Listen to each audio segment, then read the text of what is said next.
Well, it was a great crowd for them. Certainly, I think the strongest home court advantage we've seen this year. And I think our guys, up until Gorky going out of the game, played terrific.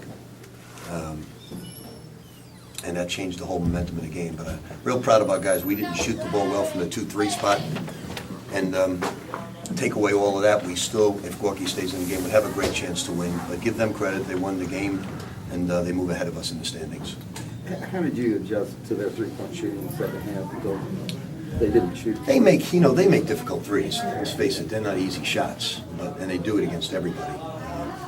The only one I was disappointed with when there was 7 seconds to go, Peyton just lets the guy pull it. I don't know what else he thought they were going to run. I think they were going to run the wheel. So that's the only one I was real disappointed in. The rest of them we guarded well. Can you talk about the shot out of the timeout designed for Kyle down 3? Yeah, he had a wide open shot. He didn't make it, and that I knew he was 0 for 10, but Chris was 0 for 4. He's our best three-point shooter. I had no substitutes to run it for, and I knew we were stagger picking for the two-man. I knew we could get it with him coming off the screen. I knew he'd be wide open because they know we're going to screen for the other guy. So we faked it. He came off. He was open. Didn't make it. What do you attribute to the dry spell there with Kyle and Chris and I guess missed shots? But was it something that adjustments they made or just not running it well? They had wide open shots that didn't go in. It's one of those nights. Goree Jang had a very good night, especially up against a physical guy like Gates. I'm not. I have a problem with the officials. I think they thought there was. I felt like I was talking tonight to Jake O'Donnell, Mendy Rudolph, and Ed Rush. I mean, the level, they thought they would, the three guys going into Referee Hall of Fame, the way they talked to him. I mean, I didn't think Gorky fouled him on the third one. And then he got thrown out of bounds and they call it travel. So I don't know. I'm sure Mick would have problems with the officials. I don't know what they're looking at sometimes. But they're so positive that they really should go in the Referee Hall of Fame. They really should. Wayne, coach's decision, injured shoulder. Yeah. Which one? Injured shoulder. You already knew that. Just check. You already knew it. Guy confirmed. Shane was in and out. You're going to see who's going to answer last? Is that what you're going to play? We're going to play that game? Shane was in and out for some stretches. Was his defense on the perimeter an issue sometimes? He was playing real well. He just has a tough time understanding our zone, but he played real well tonight. I think our guys played with great effort, great intensity. Real proud of their effort. This is the type of effort you want this time of year, type of defense you want this time of year. But we just have to keep Gorky in the game and protect him, and we didn't. And it was a drive on his fourth foul, and that caused it was a drive getting beat off the bounce.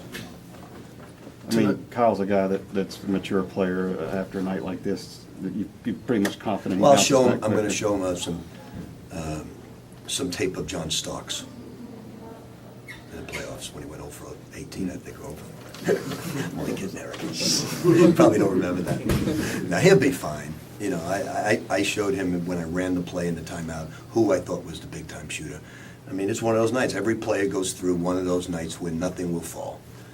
But he did a good job tonight. He helped us in other areas, doesn't turn the ball over.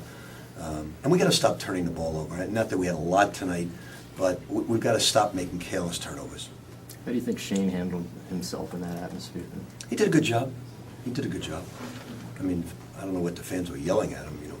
I couldn't understand that. Since he hates, I don't think he likes them either too much. Tell him it's mutual. Tonight's game and the rest of the game. Now I say that because I'm hoping Cincinnati will come back to our place next year. Okay. Tonight's game and the rest of the games, that 9-5, 10-4 record, kind of control your own destiny from here on out. Could have used tonight's game. I don't really worry. I'll tell you the truth. All I worried about is that we played with awesome effort. I don't worry about that. We're going to be in the NCAA. I just want to see that type of effort in this type of environment. That's me. We want to win, no question about it. But give them credit. They deserve the victory. And, it's just like when we played Notre Dame to double overtime with Georgetown to the wire. That's the Big East. And, we've got 3 tough games left against 3 really good teams. So we got to play good basketball. One more for Coach. Anybody? Coach, when Parker went out of the game for them, they put Jackson in, who's a little bit bigger and maybe could contest Shane. I mean, did that change anything offensively? No, I mean, we weren't really going to Shane. We tried to go him inside. We were really trying to go to Gorky, in the low post. And I thought Peyton, Gorky were playing terrific. I thought our guys were playing really good defense. But, you know, Shane's just a freshman. He's a really talented young man. But we just got to get him playing good defense. Because if you lose a man, everybody's got to compensate, and then we're scrambling too much. So we got to get, because Swapshire went in and played great defense. Didn't make one mistake. Thanks, Coach. See you guys.